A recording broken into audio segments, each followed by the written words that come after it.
Y aquí te va a poner la grabación. ¿Cuánto tiempo? Ahí vas. So good afternoon. What we are going to see in this sample class is the system IMEX for international business in Mexico. We have to mention that IMEX is a system that has been used in Mexico for many years until now, and it is regularly used for manufacturing companies. What is a manufacturing company? Well, there are different companies, plants. You know, you have the automotive, you have the aerospace, the rail, and other industries related to this process of manufacturing business. The country is now managing and handling temporal imports with this system. IMEX can be used for temporal services, for temporal products, and it is also used for other type of warehouses, what we call fiscal warehouses. You know that if there's a company interested in having just a warehouse, like a pass-by before the production line, then it is necessary to have a service like that. So IMEX, it's very complex because sometimes it is necessary to synchronize the warehouse management system with the part of the imports administration system.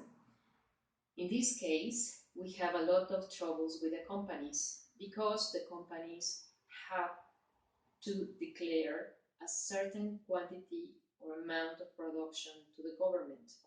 After they make this declaration to the government, they have to acquire the raw materials. And once they have the raw materials, then they have to get all of them into the production line and then to accomplish the quantities that were declared to the government.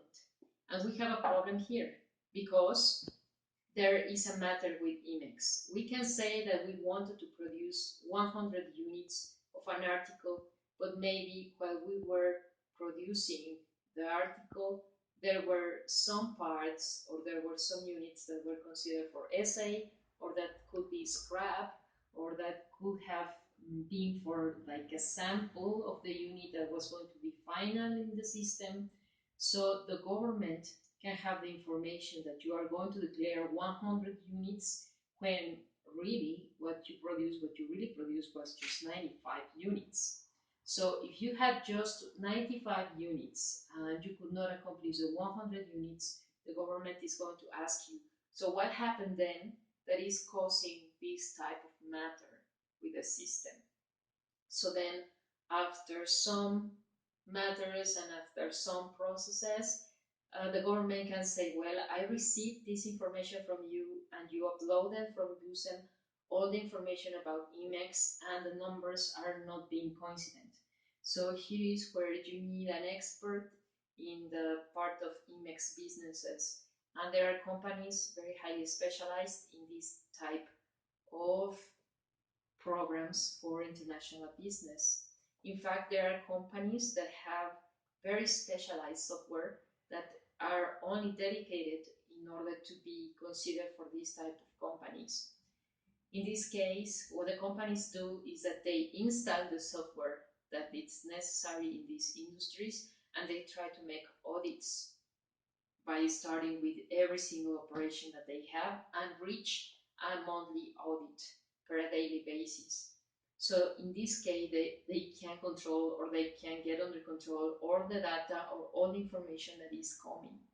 In this case, it is important to mention that the company has to be in agreement with this company because both are going to be reporting to the government all the operations, the imports, the processes, the production line, and every single thing that is coming from it. So it is highly important to mention here that if a company requires this, we must have the license of the software, obviously the part of the permissions coming from the company, and then to start having a team coming from the system and a team coming from the company so that they can work together and they start with the little audits until they can finally reach the final audit per month. until they can have the correct numbers